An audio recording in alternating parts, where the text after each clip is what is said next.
Mesdames, Messieurs, bonsoir. L'UDPS en conclave depuis ce mardi. Cadres et militaires vont évaluer une année de prise de pouvoir. Et puis le patronat congolais visité par les investisseurs égyptiens Albert Youma Moulimbi, à la tête des opérateurs économiques congolais, pense établir un grand partenariat économique pour l'Afrique. Voilà les titres de 20 heures.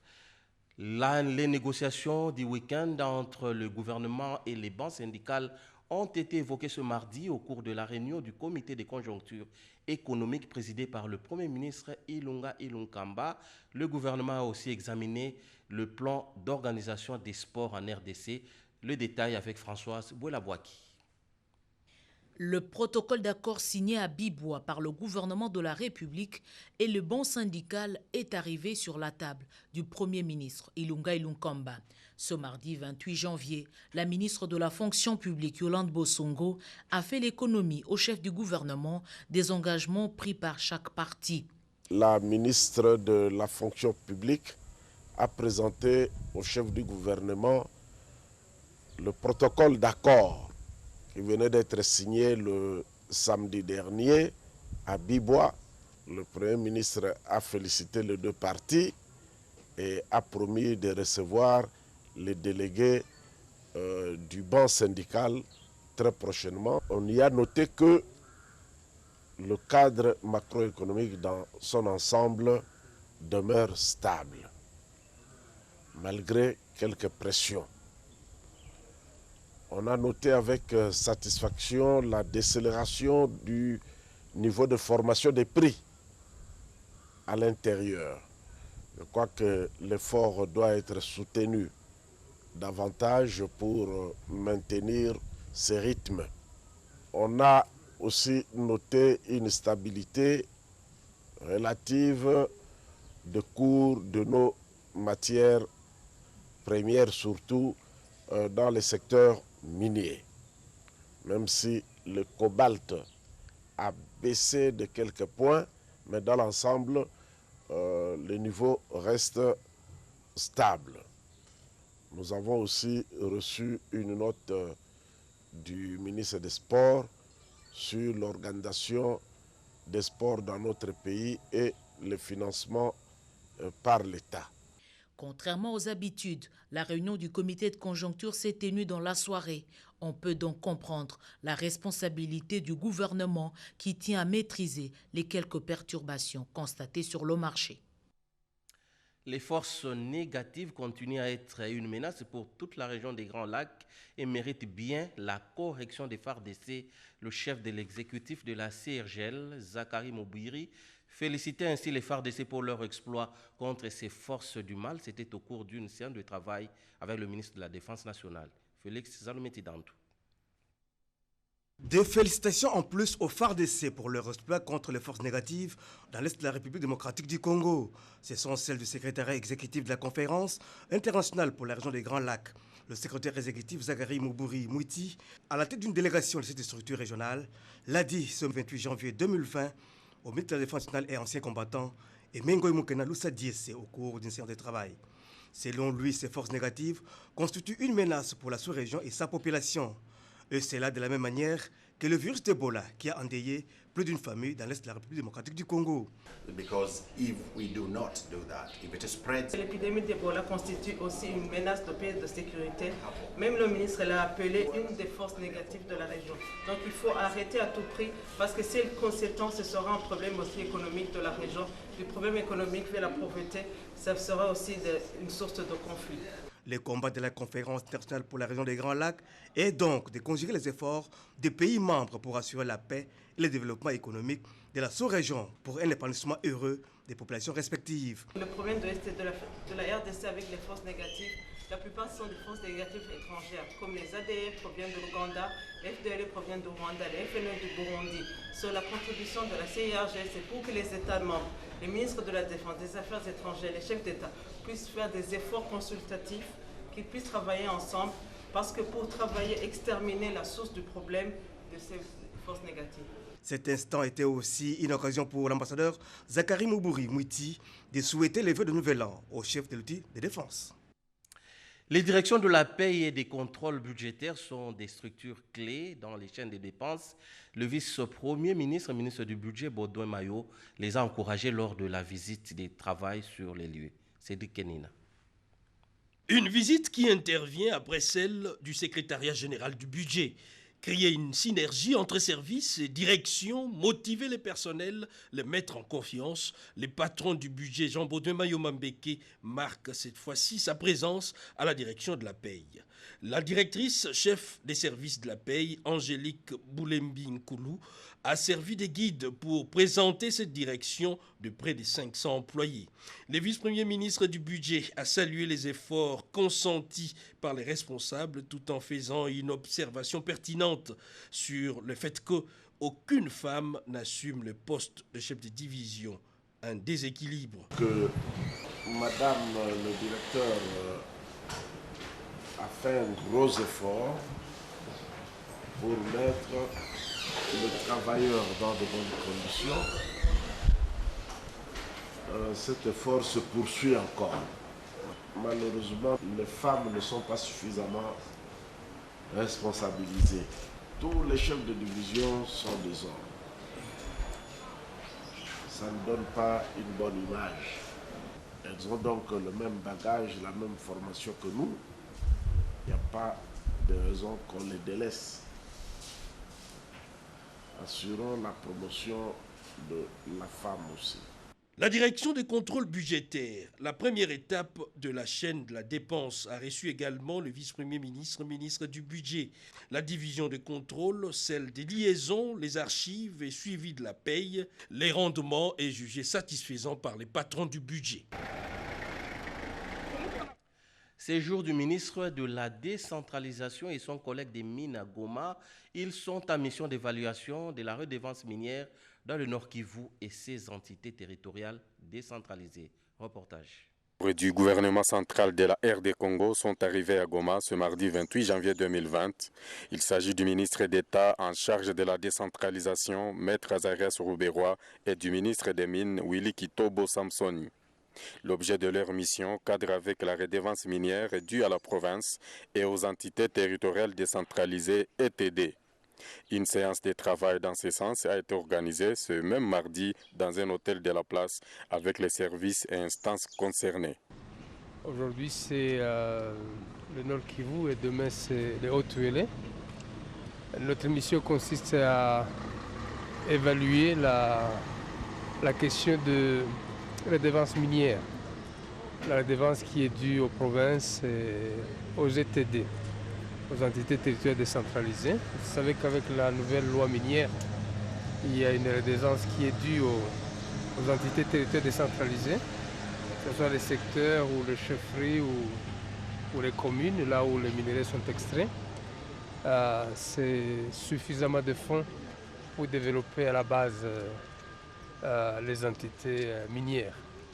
Et nous allons avoir des séances de travail à Goma avec le gouverneur de province bien sûr, les divisions des mines et de la décentralisation, les ministres provinciaux qui ont les mêmes compétences que nous, mais aussi les entités les plus concernées. Il faut dire qu'à l'aéroport international de Goma, ces membres du gouvernement de la République démocratique du Congo ont été accueillis par le gouverneur Carlin Nzanzu Kasivita et certains de ses collaborateurs. Le patron des patrons congolais, Albert Youma Moulimbi, à la tête des opérateurs économiques, a reçu la délégation des investisseurs égyptiens en séjour en RDC. Dans un B2B, les deux parties ont exploré les possibilités d'échange économique entre Kinshasa et le Caire. Suivez le reportage. Le milieu d'affaires égyptien manifeste un intérêt pour l'espace économique congolais.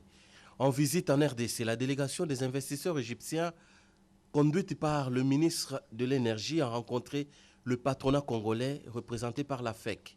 Le patron des patrons, Albert Youma, a salué les réchauffements entre les deux pays à forte potentialité économique, en présentant quelques réalités pour plus de concrétisation dans cette coopération économique RDC-Égypte. S'agissant de la dynamisation des mouvements commerciaux et des investissements entre nos deux pays, il y a nécessité, 1. La mise en place des mécanismes de facilitation des visas en faveur des acteurs économiques des deux pays. L'ouverture d'une ligne aérienne directe entre le Caire et Kinshasa. La mise en place des mécanismes légaux de protection des investissements réciproques en vue de promouvoir davantage les investissements productifs dans nos deux pays respectifs. Et la création des fonds spéciaux pour soutenir les investissements du secteur privé dans chacun de nos deux pays. Pour notre part, en tant que chambre consulaire, la tâche de notre fédération est de vous accompagner et de vous assister. Des idées complétées par le directeur général du FPI, Patrice Kitebi, et bien accueillies par le ministre égyptien de l'énergie. Je sais que parmi ma délégation, il y en a qui sont décidés à investir dans le secteur de la transformation locale, de l'énergie et surtout les projets INGA. Ça sera une bonne opportunité pour échanger, pour voir un peu ce qu'ils pourront faire aussi en RDC et bénéficier aussi de leur expertise. Ça en est suivi en B2B pour les futures perspectives d'investissement et le renforcement de la coopération. Se tient ici à Kinshasa l'atelier national sur la revue des projets financés par le Fonds mondial de l'environnement. C'est pour prendre connaissance de la mise en œuvre des projets et la protection de la biodiversité. Lopez Kakuba. Ouverture ce mardi 28 janvier 2020 de l'atelier national sur la revue de la mise en œuvre du portefeuille de projets financés par le Fonds mondial pour l'environnement. C'est le ministre de l'Environnement et Développement durable Claude Nyamugabo Baziboué qui a présidé la cérémonie. Occasion pour les coordonnateurs du FEM Afrique, M. Ibrahima Cho, d'annoncer l'initiative de programmes à impact. Il sera question d'engager des programmes synergiques qui utilisent des ressources des différents domaines d'intervention. Les ressources liées au changement climatique, des dégradations des terres et de la biodiversité. Le FEM attend l'implication de la RDC, surtout avec des projets concrets. Le ministre a exprimé sa gratitude au FEM pour son appui remarquable sur des questions d'environnement en RDC. D'évaluer, de concert avec les parties prenantes nationales, les leçons apprises et les bilans ou l'impact des activités du FEM dans notre pays. Il s'agira de faire la revue du portefeuille national des projets soumis et approuvés pour le FEM 7, de renforcer la coordination et les partenariats avec un ensemble d'acteurs nationaux sur les questions relatives à l'environnement, d'identifier les questions transversales, développer ainsi des synergies et des liens entre les domaines centraux, y compris la dégradation des terres, la biodiversité, l'atténuation des changements climatiques, l'adaptation au changement climatique et les pollutions organiques persistantes. Dans son adresse, le ministre de l'Environnement et Développement durable, Maître Claude Nyamugabo Baziboué, a signifié que l'un des objectifs recherchés à travers cet atelier est de prendre connaissance des résultats de la mise en œuvre de projets dans notre pays et d'en tirer des leçons pour mieux envisager l'avenir. Au ministère des Médias a été organisée une séance de travail pour préparer la couverture médiatique du sommet des chefs d'État du mécanisme régional de suivi de l'accord d'Addis Abeba, réunion présidée par le ministre d'État Jolino Diwanpovesa Makelele. Reportage de Fallon Malongi. Le 10e sommet d'Addis Abeba pointe déjà à l'horizon. Les préparatifs aussi vont bon train. Au cours de cette séance de travail, le ministre d'État, ministre de la Communication et des Médias, David Jolino Diwanpovesa Makelele, a donné des orientations et directives sur la couverture médiatique de ces événements. Les directeurs généraux de la radio-télévision nationale congolaise, les directeurs généraux de l'Agence congolaise des presses, ainsi que les directeurs de la presse présidentielle ont pu participer à la définition du cahier des charges de chaque partenaire. Tous doivent avoir des points de vue convergents sur l'organisation de ces forums. L'expertise de chacun est vivement voulue pour la réussite de ces sommets. Il a été tenu une première réunion aux affaires étrangères où il a été décidé d'un certain nombre de commissions en vue de la préparation de ce sommet. Nous, naturellement, nous avons hérité de la commission communication et médias.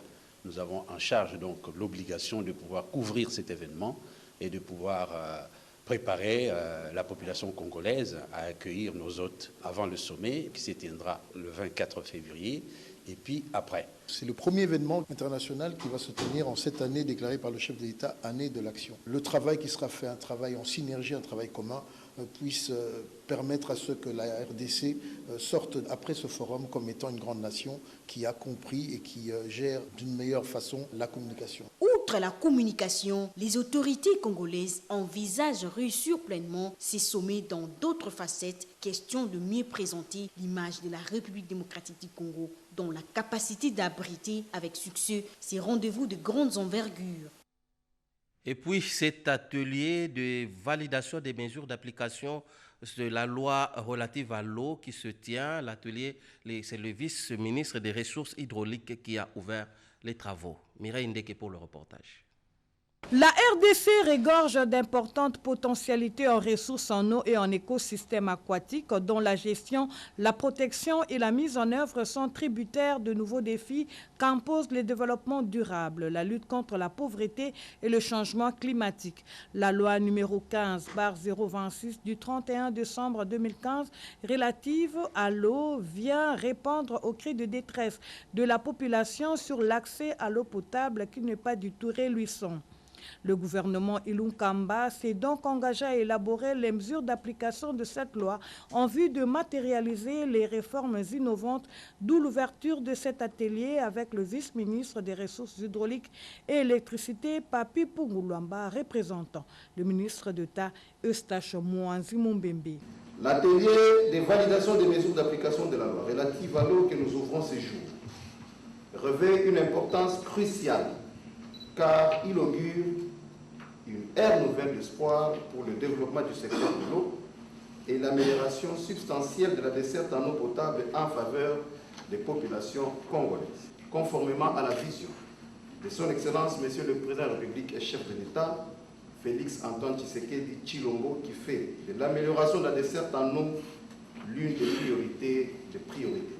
Il y a lieu de signaler que ces travaux organisés par la Banque mondiale à travers la cellule d'exécution projet OCEPO regroupent plusieurs experts de différents ministères, dont celui de l'environnement et quelques ministères provinciaux. Le gouvernement a pas donc des experts confiés à ces travaux, une analyse et sans complaisance de ce texte, ainsi que leur enrichissement dans un bref délai pour l'applicabilité de cette loi bénéfique pour la population, car l'eau, c'est la vie, dit-on.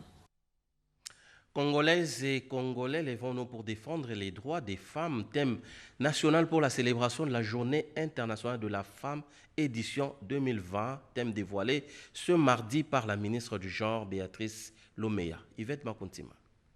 L'on peut désormais se faire une idée précise sur les thèmes nationaux du mois de mars édition 2020, mois dédié à la femme. Comme dans un temps, des révoltes et ces thèmes s'énoncent comme ceci: Congolaises et Congolais, lèvons-nous pour défendre les droits des femmes. C'est la ministre d'État, ministre du Genre, Enfants et Famille, Béatrice Loméa Atilité, au cours de la journée d'information organisée pour la circonstance devant les partenaires techniques et financiers, en présence de sa collègue, ministre déléguée des personnes vivant avec handicap et autres personnes vulnérables, Irène Sambodiata, qui a dévoilé ces thèmes annonciateurs d'une période pendant laquelle les droits de la femme sont mis en exergue. De ce thème international, nous avons tiré un thème national compte tenu de notre contexte. Nous nous sommes dit qu'effectivement, au fil des années, nous avons adopté beaucoup de textes et nous avons ratifié beaucoup d'instruments internationaux, mais il nous faut passer à l'action. Donc nous appelons tout le monde à l'action, les Congolaises, les femmes d'abord, les personnes concernées, nous devons nous lever, mais aussi les hommes, puisque nous disons que c'est une question qui concerne les hommes et les femmes.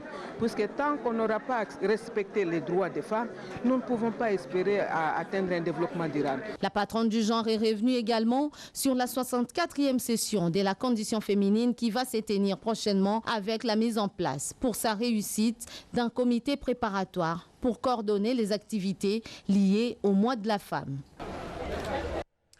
Parlons des activités du réseau des femmes députées. Ces réseaux appellent l'ensemble des peuples congolais à une prise de conscience collective. Sylvie Moembo et Bernard Baudot pour le reportage. De l'analyse sans complaisance de la situation politique, économique et sociale de la République démocratique du Congo est sortie une déclaration qui engage les députés nationaux qui ont en commun leur appartenance au réseau des femmes parlementaires. Outre la dénonciation des tueries à Béni, la fierté à se faire par rapport au comportement héroïque de nos forces armées, ces députés nationaux félicite le chef de l'État dans sa ferme volonté de promouvoir la paix et la sécurité sur le territoire national. Encourageons la ferme volonté de son Excellence, Monsieur le Président de la République Félix Antoine Tshisekedi, qui continue à préserver l'unité et l'intégrité territoriale de la République démocratique du Congo. Félicitons et encourageons vivement les forces armées de la République démocratique du Congo, FARDC en sigle, pour leur courage et les résultats des opérations militaires menées sur terrain à Beni et ailleurs. Demandons à notre population d'avoir une pensée pieuse à l'égard de nos voyants militaires tombés sur les champs de bataille et exprimons notre compassion aux familles endeuillées, sans oublier les blessés de guerre. Nous, femmes députées, réaffirmons notre engagement au respect strict de la Constitution, patrimoine commun de notre nation. Rappelons aux acteurs politiques le respect des textes constitutionnels et leurs responsabilités en tant que leaders de masse qui appellent à leur exemplarité en toute occasion. Invitons les acteurs politiques de cesser à diviser et intoxiquer la population afin de sauvegarder la paix sociale et la cohésion nationale. Sylvie Moembo revient à la fin du journal avec l'entièreté de cette déclaration en page magazine. Le ministre de la formation professionnelle a accordé une audience à l'autorité de régulation de la sous-traitance, un reportage d'Anita Luambo. Avec l'autorité de régulation de la sous-traitance, le ministre de la formation professionnelle a abordé la problématique de la mutualisation des efforts pour disposer d'une main-d'œuvre locale qualifiée, susceptible de créer une classe moyenne efficace. Surtout avec le Fonds pour des générations futures qui sont bénéfiques aux autochtones pour mieux les canaliser à travers des activités principales. En synergie avec le travail que nous faisons au niveau de l'autorité de régulation de la sous-traitance pour que nous puissions avoir une main-d'œuvre qualifiée et répondre aux besoins des entreprises principales qui opèrent dans les différents secteurs de l'économie de notre pays, afin de leur enlever le prétexte de recourir à de la main-d'œuvre importée, ce qui n'est pas forcément une bonne chose pour notre économie. 24 heures plus tôt, John Toumba, ministre de la formation professionnelle, a réuni l'ensemble du personnel de son cabinet et de l'administration pour la traditionnelle cérémonie d'échange de vœux. Un véritable moment pour renforcer la solidarité, l'harmonie, afin de cheminer comme un seul homme vers l'atteinte des objectifs fixés. Comme l'a déclaré son Excellence, Monsieur le Président de la République, Félix Antoine Tshisekedi, c'est une année d'action. Une année d'action pour chacun de nous. Une année d'action pour notre ministère. Et chacun sache que c'est une année qui lui appartient. Partout où il se trouve, chacun doit faire l'action pour le ministère. Un cadeau a été offert pour la circonstance. À Kananga, la société civile a organisé une marche de dénonciation pour condamner la manipulation des élèves dans le but de saper les actions du chef de l'État. C'est une marche qui prouve à suffisance la volonté pour certains de nuire, mieux fouler aux pieds les efforts colossaux consentis par le chef de l'État Félix Antoine Tshisekedi et son gouvernement que dirige le professeur Sylvestre Ilunkamba en faveur de la population du Kasaï central. Tenez, l'instrumentalisation des écoliers, tous mineurs malheureusement présentés comme force vive et organisatrices de cette marche, étaient dans les rues de la ville de Kananga pour protester contre les 100 jours du programme d'urgence du chef de l'État. Trop beau pour croire à un tel scénario monté de toutes pièces. Ces élèves devraient normalement se retrouver à l'école pour suivre les cours. Selon la population locale, le Kasaï central bénéficie aussi des actions du programme d'urgence du chef de l'État dans différents secteurs de la vie, surtout dans l'éducation nationale. Alors question, pourquoi cette campagne de diabolisation ? En tout cas, ceux qui sont avertis ne se laissent nullement influencer par ce genre d'actes. Le Kasaï central devait être bénéficiaire des travaux ci-après. Les routes Kananga-Kalambambouji, Kananga-Lac-Mukamba, les 300 maisons préfabriquées, les forages d'eau potable, sans oublier la relance des travaux de construction de la centrale hydroélectrique de Katende, espoir de tout l'espace du Grand Kassai. Selon certains observateurs, il serait important et nécessaire de dénoncer ces manœuvres dilatoires qui tentent de mettre dans les rues les enfants bénéficiaires de la gratuité. Pour rappel, la société civile ne sont pas les enfants. Fexinidazole, c'est le nouveau médicament contre la maladie du sommeil. 400 doses adultes et enfants ont été remises à la RDC par l'OMS. Constance Mananga. Vers l'élimination de la trypanosomiase humaine et africaine d'ici 2030. Le nouveau médicament contre la maladie du sommeil vient d'être lancé en RDC. Le feximidazole, une molécule entièrement orale distribuée gratuitement, fruit de la coopération entre le ministère de la Santé à travers le Programme national de lutte contre la trypanosomiase humaine africaine, l'OMS, DNDi et Sanofi. Une boîte contient à elle seule 300 traitements. Et le programme a dit, le programme et les partenaires ont dit, on veut un traitement oral. On veut un traitement qui peut être donné dans les 2 stades de la maladie, sans différenciation, sans avoir besoin d'avoir recours à une ponction lombaire systématique pour tous les patients. Et on a commencé ça, donc c'est un travail de recherche qui a commencé en 2008, et puis ensuite on a signé un partenariat avec Sanofi en 2009. On a commencé des études chez les volontaires sains, et puis ensuite on a commencé l'étude en RDC en 2012. C'est le représentant du chef de bureau de l'Organisation mondiale de la santé qui a remis symboliquement au vice-ministre de la Santé Albert Petit, qui à son tour l'a remis au représentant du secrétaire général à la santé. C'est vrai qu'on va y aller par palier, donc on va se baser sur la prévalence. Donc on va aller d'abord dans les provinces où il y a la prévalence le plus élevée, comme le Congo, Maïndombe et Kwilu, et puis Kassai, les deux Kassai. Donc voilà, on va y aller progressivement parce qu'on ne peut pas intégrer partout. Et ce qui est bien, c'est que c'est une molécule qui est par voie orale, qui permettra de rapprocher un peu la communauté avec les centres de santé. Et ce traitement est gratuit. Sur place, le feximidazole a été administré à 2 patients internés au centre hospitalier Roi-Baudouin 1 de Massina. Puis s'en est suivi la visite guidée du centre, précisément les pavillons aménagés pour les malades souffrant de la maladie du sommeil.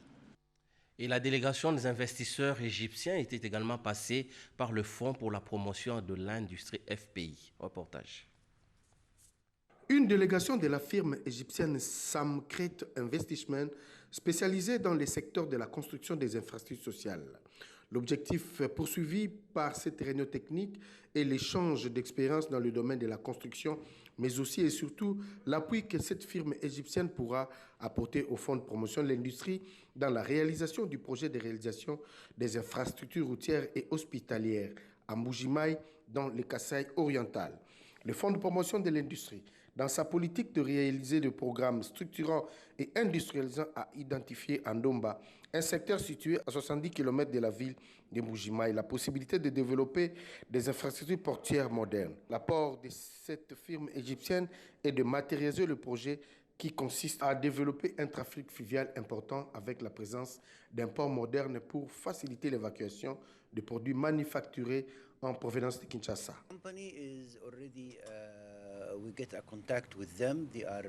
Il dit, cette entreprise avec laquelle nous sommes déjà en contact est vraiment sérieuse envers la République démocratique du Congo. Nous savons aussi que le FPI a beaucoup d'expérience vécue et qu'il pourra nous soutenir, surtout que c'est notre premier projet en RDC.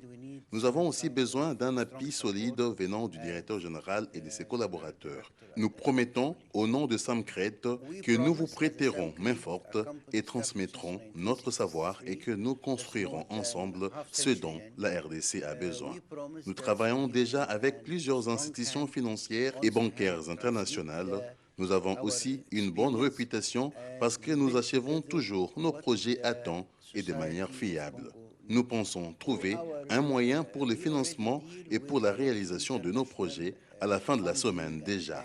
Je suis optimiste, donc ce n'est pas un problème et je sais qu'avec l'expérience et la chance, nous pourrons accomplir nos projets. La firme égyptienne Samcret Investment a une expérience de 50 ans dans le développement des infrastructures routières et hospitalières ayant beaucoup contribué en Égypte. En République démocratique du Congo, une première avec le Fonds de promotion de l'industrie.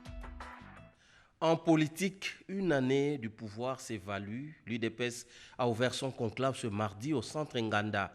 Cadres et militants vont procéder justement à l'évaluation de l'exercice du pouvoir pendant une année.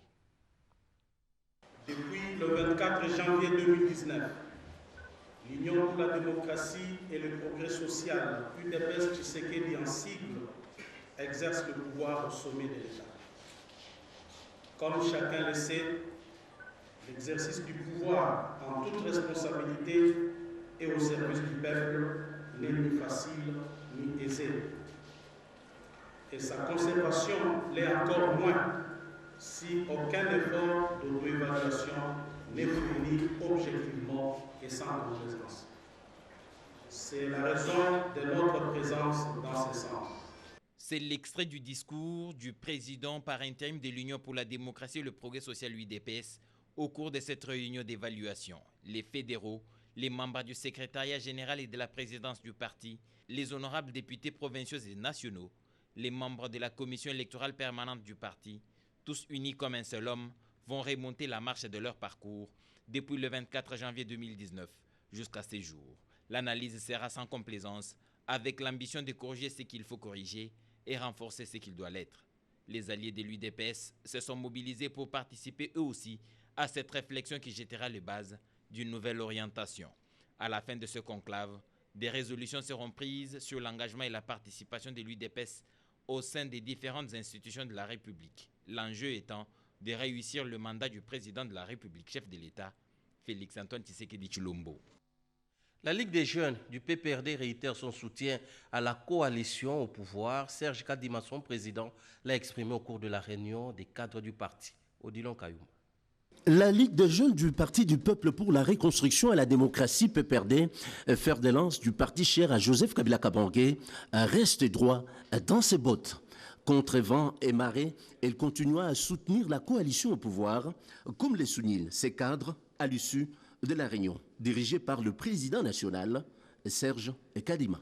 Nous avons accordé un maximum de chance à la coalition FCC Cash, tout en félicitant tous les acteurs qui concourent au maintien de cette coalition. À cette rencontre, le président national de la Ligue des jeunes du PPRD a donné aussi des directives à ses collaborateurs directs, directives axées sur le travail des terrains qui consistent à recruter les nouveaux membres afin de grossir davantage les rangs du Parti du peuple.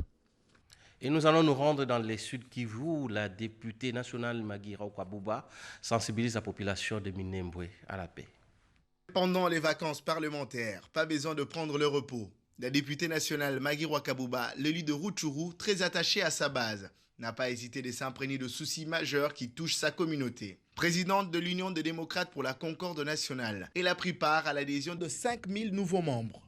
Une grande cérémonie organisée au stade Tatamwa Mindeze Rungabo 2 par son parti UDSN. Pour 2023, UDSN affûte ses armes. Au cours de la rencontre avec sa base, et n'a pas hésité d'évoquer le mot qui trouble la paix à l'est de la RDC, à savoir l'insécurité et la balkanisation. L'honorable Magira Kabuba a rassuré à sa base qu'aucune portion de terre de la province du Nord Kivu et de toute la RDC ne sera cédée aux ennemis de la paix. Pendant, elle appelle la population de Rutshuru de soutenir les forces armées de la République démocratique du Congo dans le but, dit-elle, d'avoir un Rutshuru sans groupe de rebelles comme dans les années antérieures. Très attiré par les développements, au centre de son combat, le bien-être de la population de Rutshuru. L'agriculture est une des principales activités économiques du pays. Pour avoir la réponse sur la place de l'agriculture dans la croissance économique du terroir, elle s'est rendue dans l'usine du café Rukaf, Rutshuru Café. À l'heure de l'innovation dans la technologie, quoi de plus normal par les billets de sa fondation, Magira Kabuba, Fomar en sigle, elle a profité de l'occasion pour se rendre à Roubaré dans les centres d'informatique de Fomar. Pour encourager les jeunes dans l'initiation de l'informatique, question de se mettre à jour dans l'intérêt de la jeunesse de Rutshuru. De Rutshuru, nous nous rendons à Matadi dans le Congo central où se tient l'atelier sur la vaccination avec l'appui de la députée Henriette Ouamou. Les programmes élargis des vaccinations a décidé de fixer les câbles pour réduire les 5% sur les 300 000 d'enfants non vaccinés l'année précédente pour enfin occuper toutes les naissances de cette année en cours. Ceci est l'une des recommandations de la revue annuelle du programme élargi des vaccinations tenu à Matadi du 20 au 24 janvier 2020. L'objectif de cette revue était de comprendre les défis auxquels font face les programmes élargis des vaccinations. L'honorable Henriette Ouamou, hormis les plaidoyers qu'elle est censée mener, a reçu mandat de faire le suivi des engagements pris par les gouverneurs des provinces lors du forum de Kinshasa sur la vaccination présidé par le président de la République, Félix Antoine Tshisekedi Tshilombo. Comme vous le savez, j'ai été désigné à la tête du réseau parlementaire pour l'appui à la vaccination depuis quelques semaines et c'est à ce titre que j'ai participé à la revue annuelle du programme élargi de la vaccination pour élaborer une feuille de route et réorienter les activités de mon réseau en faveur de la vaccination de routine. Donc à l'issue de ces travaux, il m'a été recommandé d'assurer le suivi des engagements pris lors du Forum national des vaccinations il y a quelques mois, présidé par le chef de l'État à Kinshasa. Les travaux de la revue annuelle des Matadi ont été appuyés par différents partenaires, notamment l'UNICEF, les Sans-Rue et d'autres partenaires qui œuvrent pour le bien-être et la santé des enfants congolais. Et nous allons terminer par cette note très triste. Nous gardons une mémoire pieuse, une pensée pieuse en mémoire de notre confrère Joseph Ferrozi qui nous a quittés brusquement des suites d'une courte maladie. Joseph Ferrozi animait les émissions sportives et l'émission Droit à la portée de tous. Voici d'ailleurs l'extrait de l'une de ses productions sur la RTNC.